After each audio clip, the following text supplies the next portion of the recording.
2017년 1월 5일 시작하도록 하겠습니다. 오늘은 새 여론조사, 대선 주자 여론조사에 대해서 한번 좀 집중 분석을 해보고요. 그 다음에 다음 주로 예상되는 반기문 유엔 사무총장 귀국 후의 변화 가능성, 그리고 현재 특검과 헌법재판소 탄핵 심판이 진행 중인데 이 박근혜 대통령 측의 어떤 불협조로 인해 가지고 상당히 이 진행이 어렵다는 이야기들이 있습니다. 이게 대해서 한번 살펴보도록 하겠습니다. 먼저 여론조사 8곳 중 한 곳을 제외하면 문재인 민주당 전 대표가 다 1위에 올랐죠. 예. 서울신문에서 조사한 것만 이렇게 반기문 총장이 1위, 나머지들은 뭐 격차는 근소하든 아니면 많든 문 전 대표가 이렇게 1위를 차지했습니다. 격차는 어느 정도 나는가요? 뭐 중앙이나 이렇게 이런 데는 격차가 오차 범위 내도 있을 거예요. 오차 범위는 좀 벗어난 경우도 있었습니다. 그러면 3위는 누구였습니까? 3위는 이제 다자구도에서는 이재명 시장이 이렇게 확실하고요. 이렇게 뭐 다음에 이제 양자구도 뭐 이런 조사들도 많았습니다. 양자구도나 삼자구도 이런 식의 조사도 많았습니다. 이게 양자, 삼자 구도에서는 대부분 이 민주당의 후보로 예상되는 문재인 전 대표가 다 이기는 걸로 나왔죠. 그 차이는 어느 정도 있는가요? 차이가 이제 중앙일보 같은 케이스들은 보면은 차이가 오차 범위 내로 좁은데 저희 폴리뉴스 자체 조사에 보면은 굉장히 격차가 이제 20% 가까이 이제 벌어지는 경우도 있었고, 다음 연합뉴스, KBS 같이 연합뉴스 같은 경우도 저희 조사 비슷하게 격차가 상당히 났었습니다. 폴뉴스는 당의 후보였죠. 구체적 후보 이름이 아니고. 인물을 배제하고 정당 후보로 붙여놓은 케이스였고요. 근데 정당 후보 문재인, 정당 후보 반기문 이런 식으로 이제 가는 경우도 있고 여러 가지 방법의 조사가 있었습니다. 예. 그 본부장님 어떻게 봤습니까? 새 여론조사. 예, 뭐 전반적으로 지금 그 여론조사 전문가들 분석에 의해서 보면 촛불 민심 이후에 보수층 지지 부분이 상대적으로 상당히 위축되고 감소됐다, 전체적인 그래서 그 부분은 분명한 것 같고, 또 여건이 이제 분열 조짐을 보이면서 그 부분도 좀 작용을 했지 않나 그렇게 봐지고, 상대적으로 그동안은 민주당하고 국민의당이 호남에서도 그렇고 전체적으로 조금 어떤 여론상의 어떤 경합하는 양상을 보였다면 촛불 민심이 저게 되고 조기 대선이 좀 가시화될 거다 이런 그게 오면서 좀 결집 현상, 상대적으로 좀 위에 있는 민주당 쪽으로 결집 현상이 또 높아졌다. 그리고 그 부분을 좀 세밀하게 들여다보면 젊은 층에서 어떤 민주당 지지 이런 부분들이 굉장히 좀 적극화됐다, 전에 비해서. 지금 오히려 어떤 무당파나 지지 정당 없음이 과거 같으면 젊은 층에서 많고 50대 이상에서는 정당을 적극적으로 선택하는 양상을 보였다면, 지금 거꾸로 20, 30대나 젊은 층에서는 정당 선택에 대해서 적극적인 의사를 표시하고, 거꾸로 50대 이상 노년층에서 지지 정당 없음이란 유보층으로 밀리는 그런 현상들이 나타남으로써 지금 여론조사 결과가 이렇게 나타나는데 작용을 하고 있지 않나 그렇게 봐집니다. 정권 교체에 대해서는 어느 정도 나타났는가요? 정권 교체에 대해서는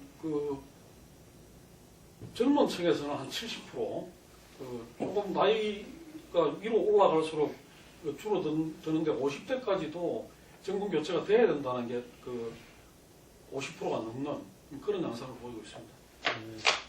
제가 기억하기로는 2012년도에는 정권 교체가 한 55대, 재창출이 한 45 정도, 10% 정도 앞섰지 않나.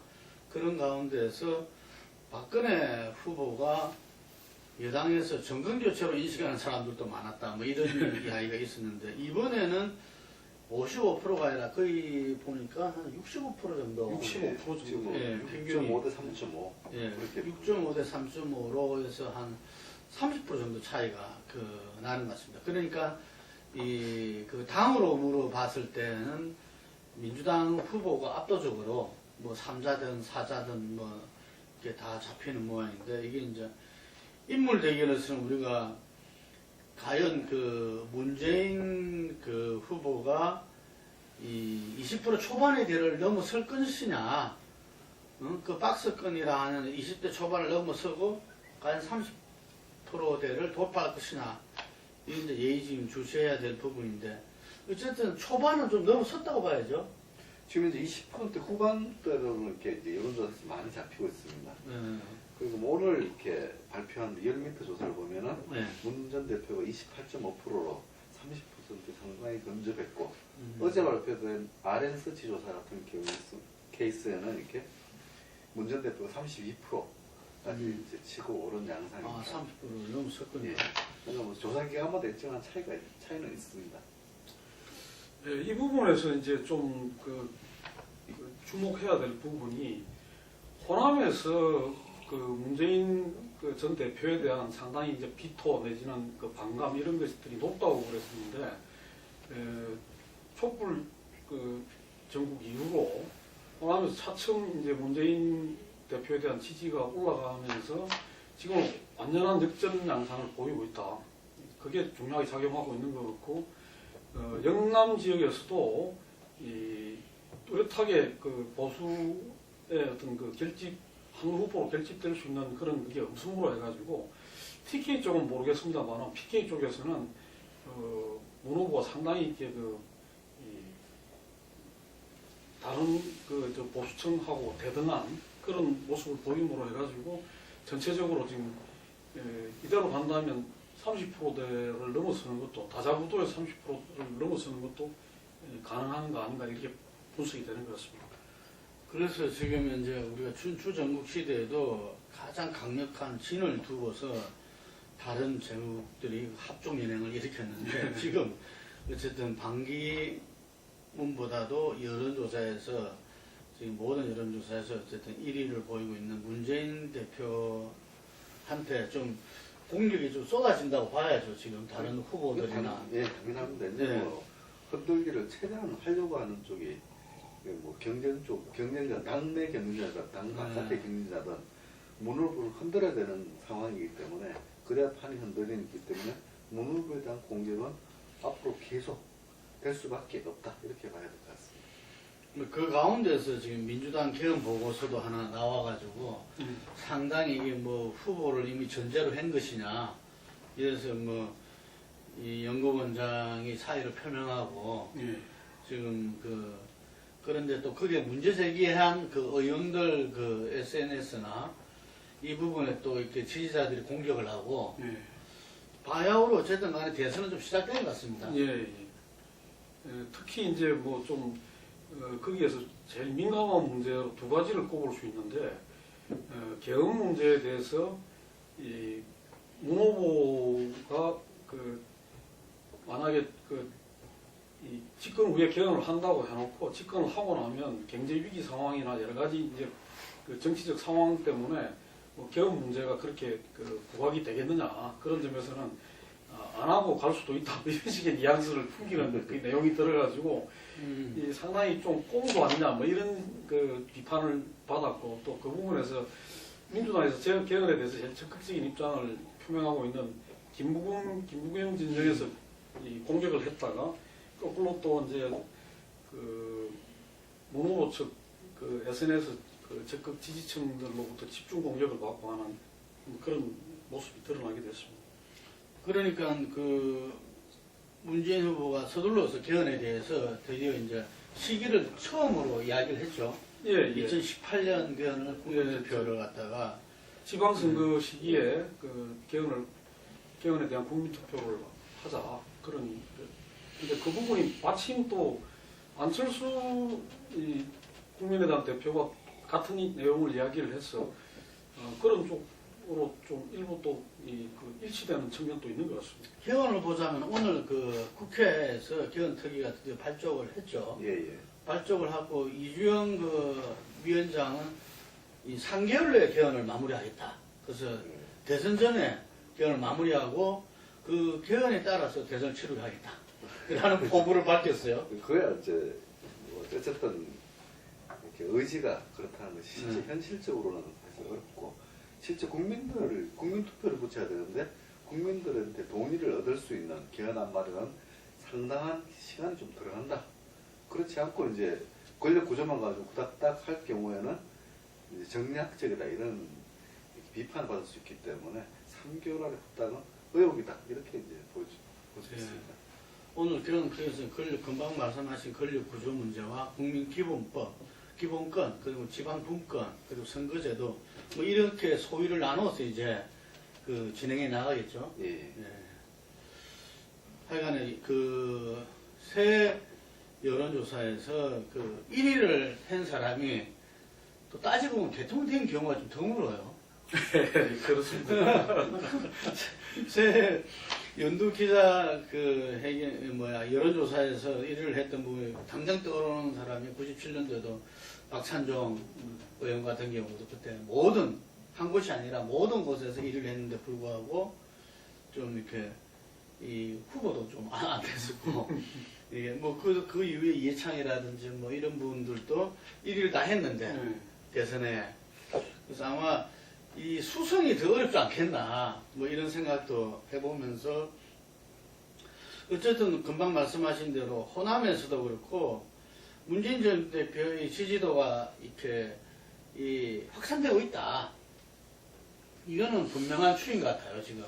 확산이라는 표현이 맞을지 아니면 이제 네. 좀 느슨해져 있던 어떤 그런 이 야권 지지층이 결집되고 있다 이렇게 봐야 될지 모르겠습니다만 한 곳으로 좀 쏠리는 현상이 있는 것은 분명한 것 같습니다. 그런데 이제 역시나 문 후보 같은 경우에 가장 이제 이 지적을 받는 것이 확장력이라는 측면에서 얼마나 확장력을 갖고 있나 했을 때의 그 확장력 이것이 지금 나타나고 있느냐는 것은 여전히 좀 어문보다 그렇게 말씀드릴 수 있겠습니다. 어쨌든 그리고 많은 언론들이 그 안철수 이 의원에 상당히 주목을 했어요. 이게 뭐 직거를 했다, 뭐 오히려 탈당의 가능성도 있다고까지 보도한 데도 있고 그런데 뭐 넘어서서 일나서 더 열심히 가겠다 뭐 이런 이야기를 했는데 어떻습니까? 그 안철수 지금 여론조사에서도 보통 4위, 5위 뭐 이렇게 지금 나오고 있는데 네. 뭔가 좀 반전의 기회는 잡을 수 있을까요? 뭐 현재로 봤을 때는 이제 최근에 여론조사를 보면은 이렇게 주요한 특징 중에 한 가지가 이렇게 지난 총선 직후에는 한때 갤럽 기준으로 1위까지 올라갔었거든요. 예. 20%로. 근데 그 부분들이 이렇게 최근에 탄핵 정국을 맞으면서 이렇게 안철수 전 대표에 대한 지지층들이 상당히 이렇게 이탈하는 현상들 이것이 이제 최근에 어떤 여러 가지 여론조사 지표 변화를 준 요인으로 보여집니다. 그런데 탄핵 때도 상당히 안철수 의원이 좀 적극적으로 또 공세적으로 해왔잖아요. 예. 그런데 왜 그 점은 그렇게 봐야 될 것 같습니다. 안철수 이제 의원이 적극적으로 했지만은 이재명 성남시장이 조금 더 선명해 보였다. 그 점에서 그쪽으로 좀 많이 분산되는 그게 있었고 또 한편으로는 반기문 이제 총장이 주자군으로 편입되고 또 이렇게 등장을 하면서 안철수 대표가 갖고 있던 어떤 그런 소위 비정치 공간에서의 어떤 그런 이 평가 이런 부분들이 이제 안철수 현상의 어떤 본질적인 부분 중에 하나라면 그 부분이 지금은 상당히 반기문 쪽으로 또 넘어갔다. 그런 점에서는 이 안철수 의원이 어젠가 오늘 이제 이야기 속에서 결국은 다시 이제 문재인 대 안철수 구도가 된다 이렇게 이야기를 했는데 그 부분은 이재명 의원한테 지금 흩어져 일로 나가 있는 부분은 민주당 경선에서 이재명 의원이 이제 이재명 시장이 주저앉고 문으로 이제 무후보로 단일화가 되고 그 후보가 결정이 되면 이재명 시장으로 빠져나갔던 분이 자기한테 돌아올 것이고 또 반기문 그 총장에 대해서는 출마를 하지 못할 가능성이 높다고 보는 것 같아요. 안철수 그 후보 경우에는 의원 경우에는 그래서 이제 그 부분도 자기한테 올 거다. 그런 기대 속에서 다시 이제 그 민주당의 문재인대 그 제3세력까지를 포괄하는 그 안철수 뭐 이런 식의 개념으로 가지고 1대1 대결 구도가 될 거다 이렇게 보는 것 같은데 상당한 그 희망사항을 갖고 있는데 그대로 될지는 의문입니다. 예. 하여간 국민의당 내에서도 그 대선에 대한 어떤 이 전략에 있어서 그 호남 출신 의원들하고 상당히 좀 이렇게 좀 다름이 존재했고 그 부분들이 이번에 그 원내대표 선거에서도 좀 드러났다 뭐 이런 이야기를 하고 있는데 국민의당은 15일에 전당대회가 예정되어 있죠. 또 거기 당대표 선거를 좀 이렇게 지켜봐야 될 필요가 있을 것 같습니다. 어쨌든 반기문 1월 12일 날 귀국하면은 귀국에 따른 이벤트 효과와 본격적인 검정 관문 동시에 존재할 수밖에 없겠죠. 예, 그렇습니다. 이게 당장은 제가 볼 때는 이렇게 귀국에 따라 가지고 반 총장이 이렇게 언론 노출 빈도가 높아지면서 이렇게 이벤트 효과는 분명히 있을 거라고 봅니다. 그 다음에 이제 그와 동시에 야권이라든가 언론들도 이렇게 단전 총장에 대한 검증의 공세를 높일 걸로 보기 때문에 이것을 서로 상쇄한다면은 뭐 큰 뭐 일시적인 효과는 있을지 몰라도 굉장히 이것이 판도 자체를 변화시키기는 어렵지 않겠느냐.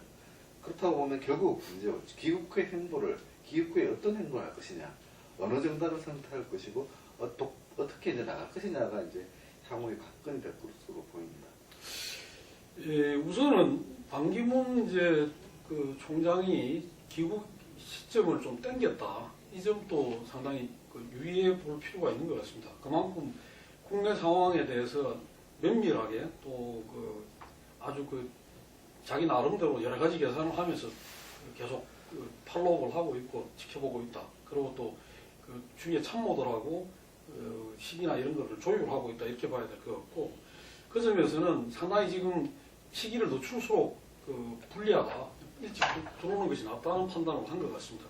그 점은 역시나 이렇게 그 문재인 전 대표가 치고 올라오는 이 부분하고 맞물려 있다고 보고 또 이제 본인이 어떻게든 여기서 어떤 그 본인 중심으로 이 연대 진영을 형성하는 가능성을 빨리 만들지 못하면 밀린다 이런 그 초조감이 좀 작동을 한 게 아닌가 그렇게 봐집니다. 우리 폴리뉴스하고 그 박찬종 이 변호사죠. 박찬종 변호사가 한 인터뷰를 통해서 반기문 사무총장은 대선 후보로 자격이 없다.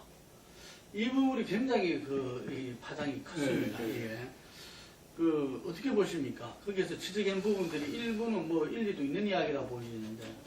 예, 이제 그 부분은 대통령 후보가 되고자 하는 사람이 그 국내에 6개월 이상 체류하지 않았다. 그 부분을 먼저 지적을 하셨는데 그 부분은 이제 좀 해석을 좀 달리하는 쪽도 있는 것 같습니다. 유엔 사무총장의 경우에는 우리 국가적인 공직이라고 볼 수도 있기 때문에 그 부분에 대해서 이제 꼭 그렇게 좁게 해석할 필요가 있느냐 그런 그 반론도 있는 것 같고 근데 다만 그렇게 봐준다 하더라도 여전히 이제 그 유엔 그 45조인가요? 45조 위배라는 이런 부분들이 또 막상 본격적으로 이 국내 정치에 뛰어들어가지고 한다고 했을 때 이 국제 여론에서 어떻게 나타날 건지 이 부분도 또 지켜봐야 될 대목인 것 같습니다. 예. 하여간에 그 반기문 총장은 트럼프와의 당선자와의 만남이라든지 하버드대 특강이라든지 마지막 이벤트를 성사시키지 못하고 들어오는 거죠. 그렇죠. 이제 뭐 그런 부분들에서 어쨌든 아쉬움이 남는 대목인데 뭐 그런 부분들은 이제 국내 언론들이 크게 이제 조명을 하지 않은 상황이기 때문에 크게 여파를 미친 건 아닌 것 같고요. 문제는 이렇게 본인이 이제 측근들이 얘기하는 그 정당 정치에서 벗어난 행보를 하고자 하는 것이 과연 이제 그것을 두고 이제 아이젠하워식 행보 또는 이제 이승만식 행보 이렇게 이제 표현을 하고 있습니다. 이것이 과연 먹힐 것인지 음. 그야말로 정당 후에 따라서 새누리당과 비박신당 그리고 이제 뭐 좀 더 나간다면 국민의당까지 다 합해서 공동으로 후보로 추대되는 그런 모양새를 이렇게 최선으로 이제 그리고 있는데 과연 이것이 과연 먹힐 것인지 이 부분들을 이제 많이 지켜봐야 될 대목인 것 같습니다. 예, 그 점하고 관련해가지고 이제 문재인 그 후보 쪽에서 반기문에 대해서 이제 세 가지를 이야기를 했습니다. 하나는 지금 촛불 민심이라고 하는 어떤 그런 그 새로운 대한민국, 그 변화된 대한민국을 바라는 민심하고 반기문은 그 부합하지 않는 인물이다. 그 점하고 두 번째는 이제 혹독한 검증 과정을 거쳐야 되는데 그러기에는 여러 가지 이렇게 그 결격 사유나 하자가 많은 사람이다. 세 번째는 대통령을 할 준비가 전혀 되어 있지 않다. 그런 점에서 이제 이 변화, 그 다음에 또 검증, 그 다음에 또 준비의 문제 이 세 가지를 지적을 했는데 상당히 뭐 저는 그 일면 타당성이 있고 특히나 이제 지금 그 지적을 했다시피 이번 대선은 촛불 민심으로부터 자유로울 수 없는 그런 대선이라고 했을 때 과연 그동안 반기문 그 총장이 굉장히 좀 기회주의적인 태도를 보여왔죠. 촛불 초기에까지는 박근혜 대통령하고 같이 가는 쪽으로 하다가 촛불이 타오르면 타오를수록 점점 박근혜하고 거리를 두다가 나중에는 직접 공격까지 하는 이런 식의 그걸 보였기 때문에 이런 그 사람에게 과연 그 변화의 진정성과 어떤 가능성을 기대할 수 있겠는가 하는 의문이 있는 것은 사실인 것 같습니다. 이 본인의 별명이 뭐 기름장어도 있고 반반이라는 별명도 있고 그래서 항상 이렇게 좀 뭔가 이 지혜롭게 예, 어떤 면에서는 좀 영리하게 양다리 걸치는 그 선택을 해왔다 이야기하는데 하여간에 그 제가 볼 때는 지금 들어오기 전에 여러 가지 메시지 보면은 촛불 민심에 좀 부합하려고 하는 그런 메시지를 갖다가 좀 많이 던지고 있다. 특히나 그 신년사라고 기자 간담회에서 이야기했던 부분들은 제가 볼 때는 우리의 여러 가지 적폐와 새로운 과제 부분들을 갖다가 정확하게 짚고 있다. 이런 생각이 들거든요. 근데 과연 그것이 이렇게 그 정리된 차원이 아니라 정말 본인이 국민들한테 진정성으로 그걸 다가갈 수 있을지는 어쨌든 들어와서부터의 그 문제라고 보여집니다. 뭐 하여간 선택이 아까 말한 아이젠하워나 이승만식으로 어떤 정당 바깥에 있으면서 자기 지지할 수 있는 정당을 다 포괄하는 그런 후보가 될 수 있을지 어느 정당을 선택해서 들어가서 거기에서 중심을 갖고 확충을 해나갈지 이도 저도 안 돼서 또 실제로 이 대선 출마 과정에서는 또 이게 순탄치 않을 수도 있는 거니까요. 하여튼 그것은 다음 주 되면 이제 본격적으로 시작된다고 하겠습니다. 오늘 마지막은 헌법재판소와 지금 특검이 진행되고 있는데 그 상당히 지금 국민들이 볼 때는 불안할 수밖에 없는 진행이라 봐요. 왜냐하면은 필수 불가결한 그 증인들이 이렇게 그 나오지를 않고 이게 그리고 이 박근혜 대통령 쪽도 만약에 당당하게 자기들이 볼 때 이거는 탄핵 사유가 아니라면은 이 자기 어쨌든 이 그 증인들을 갖다가 적극적으로 나서서 그 재판에 심판에 응하도록 해야 될 건데 마치 이렇게 어떤 문제 제기만 하고 뒤로 빠지면서 지연작전 같기도 하고 뭐 하여간에 좀 요상합니다 지금. 과연 이제 이 나라를 책임진 대통령으로서 네. 그 국가의 안위를 이제 걱정한 대통령으로서 할 행보인가 이런 부분에서 굉장히 이렇게 좀 민낯을 보여줬다. 그야말로 개인보다도 국가를 앞세워왔던 이제 박 대통령 자신을 그렇게 포지션을 했지 않습니까? 네. 그렇다면 자기 탄핵 부분에 있어서도 실제로 이제 국가를 생각하면 조속한 결론을 내달라 이런 입장을 취하는 게 맞고 그 여기에 맞춰서 이제 모든 이제 심리 사항에 대해서 빠르게 해결될 수 있도록 협조하는 것이 정상인데 최근의 모습을 보면은 계속 미루고 피하려고 하고 그리고 이렇게 이제 탄핵을 인용을 피하기 위해서 온갖 수를 다 쓴 듯한 그런 모습을 보여주고 있습니다. 그래서 이제 국민적 여론도 상당히 지금 안 좋은 그런 상황입니다. 그런 점에서 저는 오늘 이제 2차 그거였죠. 2차 탄핵 그 심판 예. 그거였는데 변론기일이었는데 오늘 변호사들이 그 소위 말해서 그 대통령 측 변호사들이 내놓은 이야기들을 보면 국민 감정들을 오히려 상당히 자극하고 있다. 뭐 무슨 촛불 민심은 뭐 그걸 민심이라고 할 수가 없다. 그러고 이제 촛불 민심에 대해서 상당히 이제 색깔론적인 공세를 펼치고 뭐 촛불 지도부는 뭐 좌파다. 그다음에 뭐 거기 나온 노래는 그 김여정 찬양가를 만들었던 사람들이 했던 거다. 뭐 등등의 이야기를 하면서 촛불 민심 자체를 전면적으로 부정하고 또 뭐 이 검찰에서 수사를 지휘했던 이영렬 검사장이 노무현 당시에 사정비서관이었다. 그래서 정치적 중립성을 그거 하고 있다. 뭐 등등 이야기를 하고 있는데 이런 부분들을 그 문제 제기를 하려고 했으면 진작 할 수 있는 방법이 여러 가지가 있었고 그런데 이때까지 그 검찰의 어떤 그거에도 응하지 않고 있다가 이제 와서 이런 식의 이야기를 하면서 검찰에서 조사했던 부분을 하나도 그 증거 자료로 받아들이면 안 된다 이런 이야기를 하는 것 자체가 굉장히 자기 이율 배반적인 거라고 볼 수밖에 없고 그런 점에서는 오히려 이게 그 국민 분노를 더 자아내고 현재로서도 다른 어떤 그런 저걸 할 수 없게 하는 고려를 할 수 없게 하는 그런 걸로 작용할 수 있겠다 그렇게 봐집니다. 지금 최순실도 지금 특검에도 지금 이제 제대로 소환에도 응하지 않고 예, 딸이 갑자기 이제 그거 되는 바람에 정신적 충격을 받아서 하겠다 하는데 오늘 이제 법원에는 출석을 했습니다. 안종범하고 정호성하고 셋이 나란히 이제 법원에 출석을 했고 한데 뭐 포함해서 저렇게 이제 뻗대기로 하는 것들이 과연 도움이 될지 아니면 정말 자기 무덤을 파는 걸지는 제가 보기에는 후자 쪽일 가능성이 높다 그렇게 봐야 될 겁니다. 왜냐하면 구체적인 물증들이나 증거들이 계속 특검에서 지금 거기 되고 있기 때문에 그게 또 지금 같으면 바로바로 이제 언론에 보도가 되고 나오는 상태이기 때문에 저렇게 뭐 꼬리 감추기 자르기가 가능하겠나 이렇게 봐집니다. 예, 법조가에서 속으로 이야기하지만 이게 추가 뜬다 이런 말이 있죠. 그래서 지금 특검에서는 뇌물죄로 최순실 씨를 추가 기소할 가능성이 크다.